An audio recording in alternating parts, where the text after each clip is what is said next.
Good afternoon. Thank you so much for joining us for this 13 Now afternoon news update. I'm Stella Porter. Let's get right to our top story. 13 investigates. I told you earlier this month that unlicensed drivers were picking up passengers from popular spots around Saratoga Springs. We know this is a really busy time of year in Saratoga with Travers happening this weekend. And Artessa Ventulin is getting a firsthand look at how many of these scam ride sharers are roaming the streets. So, Tessa, can you tell us just first how this scam works? Many of us use apps like Uber, Lyft to get rides. So, how does this scam happen? Yeah, and that's the best way to stay safe, Stella, is just making sure that you're always using the apps. So this scam's kind of started a couple of weeks ago or a couple months ago is when the city started to notice that there was a lot of fake rideshare drivers, unlicensed drivers who were acting as Uber and Lyft drivers, picking up people from Caroline Street, from Ciro's, from the track, popular places right now, especially with Travers this weekend and also the two SPAC concerts as well. It's going to be a busy weekend. So we decided to do a ride along with them and take this story one step further to see just how many there actually are. And it's very subtle. They have just an Uber or Lyft sign at the top of their car, but that's about it. There's nothing else that kind of indicates that they're with a rideshare app. And the best way that they do this is they approach you. They come up to you and they see you on the side of the road, kind of looking to maybe go home or something. And they say, hey, do you need a ride home? I can drive you to X, Y, and Z for $50. And from what the police and from what the city have told us, they're usually not looking to hurt anybody, and there have been no reports of anyone getting hurt. They're kind of just trying to take advantage of the situation of just such a busy summer season. It's the best way for them to make a buck, basically. But at the end of the day, once you get in that Uber, police in the city don't know who these drivers are, and they don't know where they could be taking you. Yeah, and for people who haven't been to downtown Saratoga Springs in the summer might not understand just like how that could happen. But I think going to the track or being in town on a super busy Friday or Saturday night, you would understand that, if you're trying to go somewhere, maybe you try to circumvent the wait time or the prices on the apps and someone pulls up, they're willing to give you a ride. I mean, is that kind of what's happening there? And are police concerned about it from like another angle besides safety as well? Yeah, and that's the biggest thing is just trying to get people home safe, at least for police.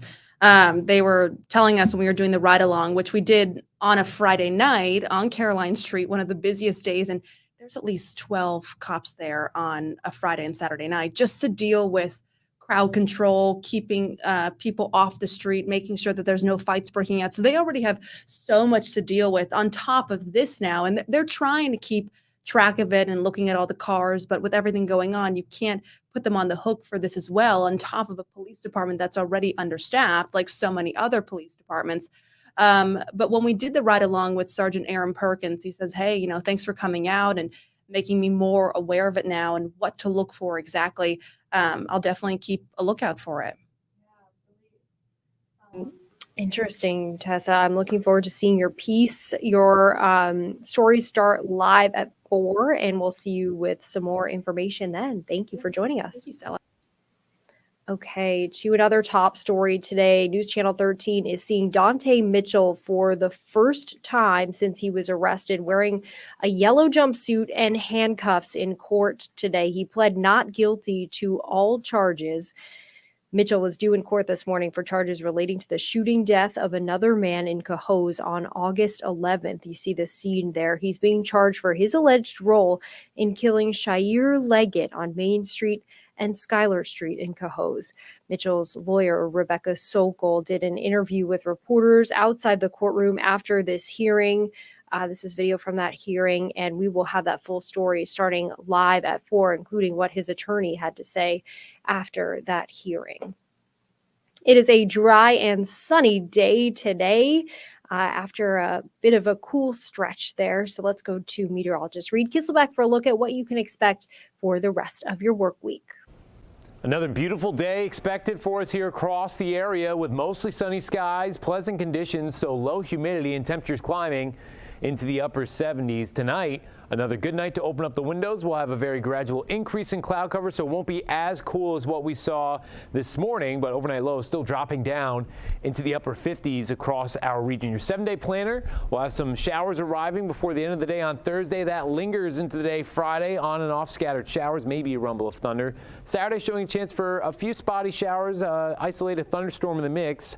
More so as we head into the evening time, a high of 76. Sunday, mostly sunny, high of 75, up to 77, and mostly sunny on Monday. Tuesday, showing the chance for a few more scattered showers and thunderstorms, a high of 76. Have a great day.